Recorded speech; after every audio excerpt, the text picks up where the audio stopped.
This is TomoNews for Tuesday, May 23rd. Even Bambi shops at Walmart. Customers in a Minnesota Walmart got a wild surprise after noticing a deer in one of the aisles perusing the merchandise. The young buck was likely hunting for a snack when it strolled right into the store's motion-activated garden doors. Tom Grasswick had been deciding on dog dishes when something bumped into him. Imagine his surprise when he saw it was a deer, and in the pet aisle too.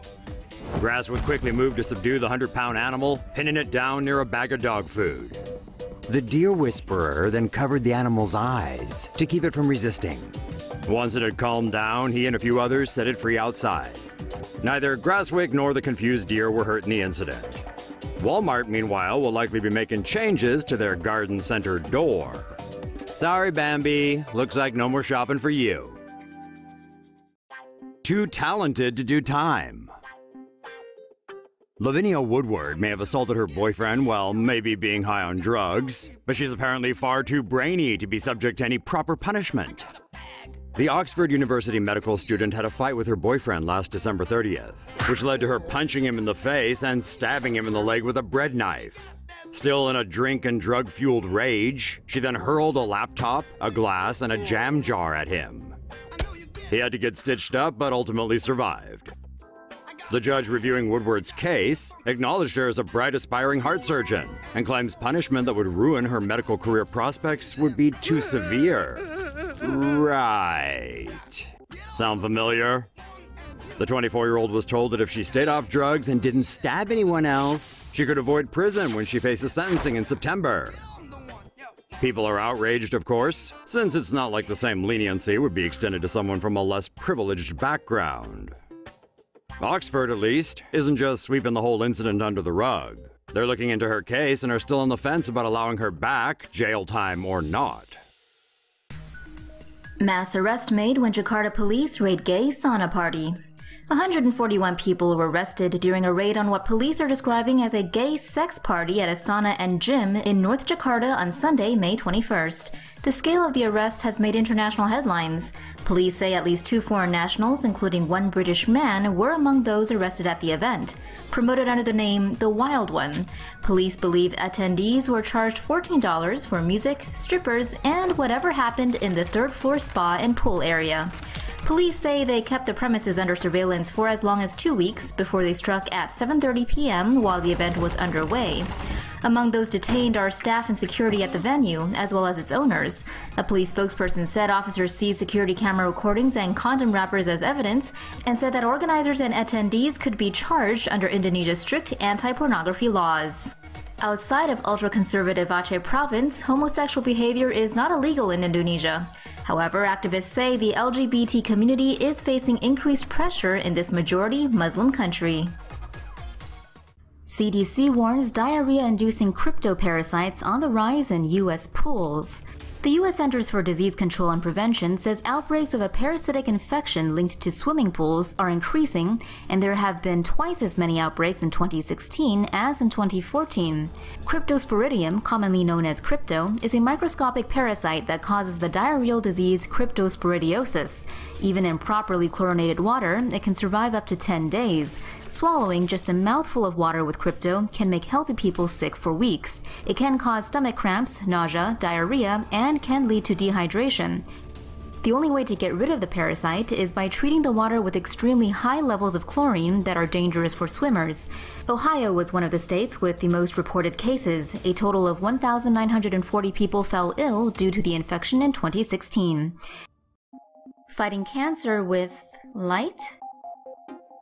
Mobilizing a patient's immune system to eradicate cancer is often hit or miss, but a group of researchers have discovered that light and optics might help. Killer T cells act as the body's defense mechanism, but they're often evaded by cancer cells and kept out of areas surrounding aggressive tumors.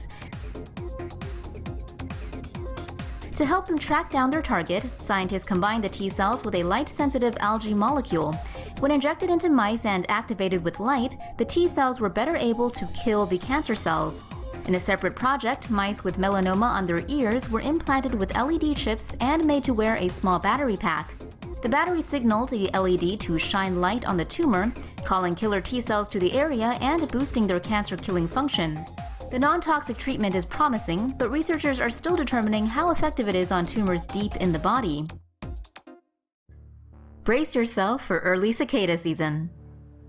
Some 17-year cicadas have emerged 4 years earlier than their scheduled return in 2021, with reports of sightings filed in several states in the U.S. over the last few days. It is estimated about up to 10% of the total cicada nymphs underground will come out earlier than the rest. These are known as stragglers. Experts conclude that cicadas must have some form of inborn molecular clocks that count in fours. They might also be able to tell the time based on the changes in tree biology as they feed on tree roots. Cicadas only emerge after the soil temperature reaches above 64 degrees Fahrenheit. If a large number of cicadas do emerge over the next few weeks and successfully mate, a new brood of cicadas may be established and will emerge in 2034.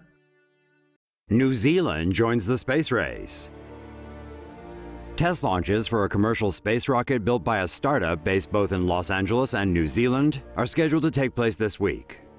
The Rocket Lab Electron is made of carbon composite material, and its rocket boosters use 3D printed Rutherford engines. The rocket's first stage has a cluster of 9 electric engines that burn liquid oxygen and refined kerosene. The second stage has a single vacuum-optimized engine that can carry payloads weighing up to 225 kilograms. The Electron rocket will deliver small satellites into space.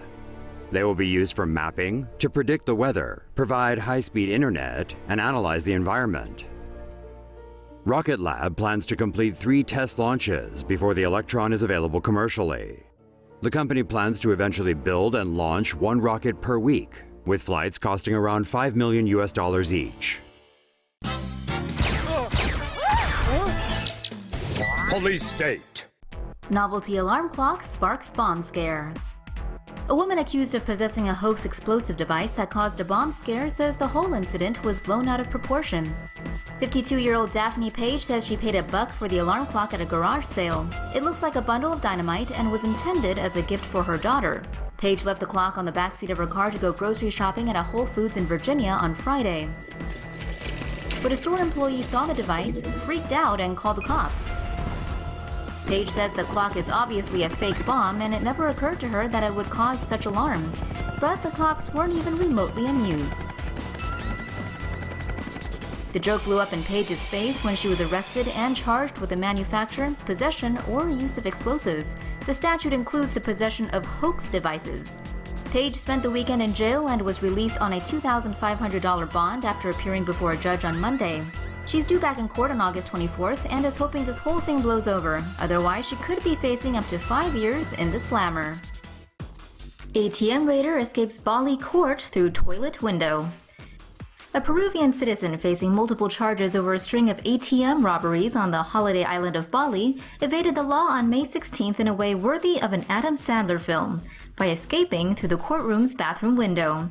Jose William Salazar Ortiz and friends Roberto Castro de la Cuba and Franco Pizarro stand accused of stealing thousands of dollars from several ATMs on the Indonesian island. Bali media reports the trio were arrested in January, but their trial just began last Tuesday. After arriving at court, Ortiz asked to go to the bathroom before proceedings began. Once inside, he apparently quickly found his escape route, a small window above the toilet. He made a break for it. Police believe he probably hailed a taxi outside the courthouse and disappeared into the crowded streets of Denpasar. Meanwhile, guards eventually became suspicious and went looking for him, but Ortiz was long gone. The act of incompetence didn't go down well with prosecutors. Police scrambled to try and clean up the mess by filling bus stations, ports, and the Denpasar airport with intercom announcements and wanted posters.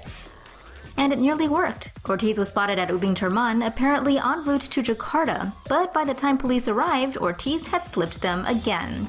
His whereabouts are still unknown. At least 19 people dead in explosion at Ariana Grande's concert. At least 19 people were killed by an explosion that went off at the end of American pop singer Ariana Grande's concert in Manchester yesterday. An explosion went off at around 10:30 p.m. at Manchester Arena on Monday night.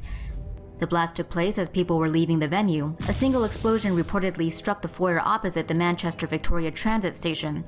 Reports say a nail bomb was used in the attack. More than 50 people were injured in the blast, including many teenage girls who were at the concert. UK authorities are treating the attack as a possible terrorist incident.